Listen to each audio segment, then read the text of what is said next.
Masih bersama saya Budiman Tanurjo di Satu Meja The Forum. Kembali ke Profesor Emil Salim. Prof. Emil, apakah memang krisis ini bisa mengarah kepada krisis politik? Dia bisa mengarah jika tidak ada garis kebijakan yang dapat mendapat dukungan dari masyarakat. Oke. Apa yang saya maksud? Pertama, dalam menangani COVID, tentu perlu. Sekarang Indonesia kita ini memiliki banyak orang tanpa gejala. Di mana itu? Siapa itu? Berapa banyak itu? Oke. Testing di Indonesia ini paling kecil. Maka tingkatkan testing. Lalu tracing, kejar, lalu tangani. Itu satu. Jadi tingkat kesehatan menangani COVID harus ditingkatkan, diperbaiki. Dua adalah lapangan kerja. Oke. Yang paling kena adalah yang tidak punya pendapatan, mereka yang miskin, yang hidup dari upah hari ini. Maka pajak karya tunai besar-besaran harus dilakukan. Jangan kebijakan buka bioskop, itu keliru. Jalankan kebijakan employment creation, pajak karya tunai. Kita menghadapi banjir sebentar lagi. Yang kena yang miskin. Seluruh pantai utara Jawa banjir. Padat karya tunai gerakkan. Employment. Tiga, buka partisipasi masyarakat. Betul tidak, Bung? Bahwa masyarakat itu mengambil inisiatif. Di Yogyakarta, UMKM menjalankan program Yuk Tukoni. Mari beli. jalankan. Okay. Menjalankan bersama sendiri, membuat networking UMKM tanpa bantuan pemerintah. Ada bermacam-macam usaha di masyarakat, di Semarang, di Sulawesi dan sebagainya. Beri mereka ruang, beri LSM, beri masyarakat ruang untuk bergerak, agar masyarakat dapat tumbuh secara mandiri. Masyarakat kita tadi disebut gotong royong. Mereka mau bekerja, mau maju. Jangan ada pembatasannya. Jadi tiga hal, tingkatkan. Dua, kemudian fokus pada employment creation itu. Tiga, fokus pada kelompok yang miskin. Ini yang penting. Yang bisa menimbulkan gejolak adalah kaum yang miskin. Maka dengan cara yang besar-besaran menghadapi bulan November, Desember, curah hujan ini, aktif bergerak. Jangan berteori. Padat karya tunai laksanakan segera di pantai utara Jawa ini. Baik, Prof. Emil. Saya ke Najib Aksa. Najib, jadi apa yang perlu dilakukan oleh pemerintah untuk menekan dampak buruk dari sisi ekonomi, sosial, dan politik sebenarnya? Ya, saya tadi ingin menambahkan keterangan Prof. Emil yang mengatakan bahwa pemerintah perlu memberi ruang. Menurut saya itu tidak cukup. Perlu pemerintah memberi ruang dan memberi support yang signifikan kepada inisiatif-inisiatif publik itu. Yang sekarang terjadi adalah bahwa banyak inisiatif-inisiatif lokal yang sangat kaya di berbagai tempat penjuru Nusantara ini. Problemnya kadang-kadang inisiatif warga ini kadang-kadang tidak nyambung dengan inisiatif pemerintah. Jadi saya kira harus perlu upaya yang lebih besar, apa yang saya katakan sebagai orkestrasi besar tadi ya. Orkestrasi besar sebagai bangsa di mana inisiatif masyarakat harus terus disupport ini. Karena ini multiplier efeknya akan sangat tinggi. Di Jogja banyak kasus misalnya solidaritas pangan, warga ngumpulin makanan sendiri untuk warga setempat, upaya-upaya pemulihan ekonomi lokal.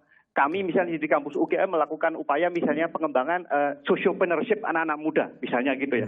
Itu sangat penting. Kita ingin upaya-upaya seperti ini tidak hanya diberi ruang, tapi betul-betul disupport. Dan sehingga memiliki saya kira efek yang semakin masif, Mas Budi. Oke, baik. Saya ke Mas Nusirwan. Ini ada masukan sebetulnya soal orkestrator. Siapa yang sebenarnya mengorkestrasi? Kan tampak analisis adalah jalan sendiri-sendiri sebetulnya. Seharusnya juga tidak perlu merasa tidak ada orkestrator ya. Oh, nggak perlu artinya orkestrator. Artinya ini apa yang sudah ada ini masing-masing sudah ada bagian-bagian dan ruangan-ruangan yang bertugas apa yang harus dikerjakan. Dan apa yang sudah dilontarkan, apa yang sudah dikeluarkan kebijakan oleh Pak Jokowi tentunya sudah cukup jelas apa yang harus dikerjakan. Oke. Baik dari sisi pembiayaan pun untuk mengatasi masa pandemi ini pun juga sudah dikeluarkan. Regulasinya awal-awal dahulu sudah dikeluarkan dengan Perpu 01 itu untuk mengantisipasi kebijakan-kebijakan keuangan sudah di awal. Kemudian juga untuk memperbesar fiskal yang tadi saya katakan sudah dilakukan. Maka sebetulnya yang kurang apa? Saya tidak melihat kekurangan dari kebijakan. Oke. Hanya kami melihat bahwa tampaknya tidak cukup cepat di dalam mengimplementasi program-program. Saya tadi awal sudah memberikan contoh soal padat karya tunai yang dilakukan di Kementerian Pekerjaan Umum. Itu sebetulnya tidak sulit untuk sektor yang lain melakukan hal yang sama. Baik. Tentu tidak semua hal, kalau perlu ada pemimpin orkestra harus memimpin semua sektor, harus begini, harus begini. Jadi tentunya harusnya masing-masing sudah bisa memahami apa yang akan perlu dilakukan. Oke, baik. Mas Budi, jadi kritik dari Najib adalah sebenarnya orkestrator. Apakah memang betul ada kekosongan orkestrator sehingga tadi tidak ada masyarakat sipil harus ngapain, pramuka harus ngapain, Karang Taruna harus ngapain? Itu kan sesuatu kekuatan-kekuatan sipil yang sebenarnya bisa digerakkan untuk menciptakan public awareness soal masker dan lain sebagainya. Pak Budiman, pemerintah menyadari bahwa pandemi ini nggak mungkin selesai hanya dengan program pemerintah Indonesia. Oke. Ini baru bisa selesai dengan gerakan seluruh rakyat Indonesia. Ya. Dan gerakan itu nggak selalu harus kita ingin selalu di depan. Pak. Oke. Banyak pimpinan-pimpinan, saya setuju sekali sama Pak Najib. Banyak pimpinan-pimpinan daerah, lokal, komunitas kecil yang sebenarnya tugas kita lebih memfasilitasi, mendukung mereka. Dan banyak sudah bermunculan. Jadi saya nggak ragu untuk itu. Cuma satu yang saya ingin tekankan, Pak. Modal sosial kita tuh besar dan itu butuh sekali memang kita gerakan bersama-sama ke sana. Saya hanya warning satu, Pak. Pandemi COVID-19 ini virusnya namanya SARS-CoV-2, Pak. Nomor 2. SARS-CoV-1 itu terjadi di Cina tahun 2003, Pak. Pada saat itu terjadi, semua orang diam karena itu hanya terjadi di Cina. Nggak ada orang yang terlalu bisa merespon kecuali Cina. Bill Gates mungkin sedikit bicara di tahun 2010 di mana itu jadi viral, bilang bahwa loh kenapa sih manusia tuh spending billions of US dollar membangun infrastruktur senjata seakan-akan musuhnya tuh manusia mau perang. Padahal musuhnya tuh virus. Gitu. Kejadian SARS-CoV-2 di 2020, 17 tahun kemudian. Dan mungkin Pak, ini nggak ada jaminan nggak akan keluar SARS-CoV-3 dan SARS-CoV-4. Jadi mumpung pada saat pandemi ini terjadi, tugas saya kan selain pemulihan ekonomi juga transformasi ekonomi. Aku dititipin tuh sama senior-senior. Tolong pikirkan, gunakan kesempatan ini. Bukan hanya sifatnya short term dan quick, tapi long term dan fundamental. Supaya kita sekaligus mempersiapkan diri kalau nanti ada lagi, Pak. Ini SARS-CoV-1, SARS-CoV-2 mutasi, Pak.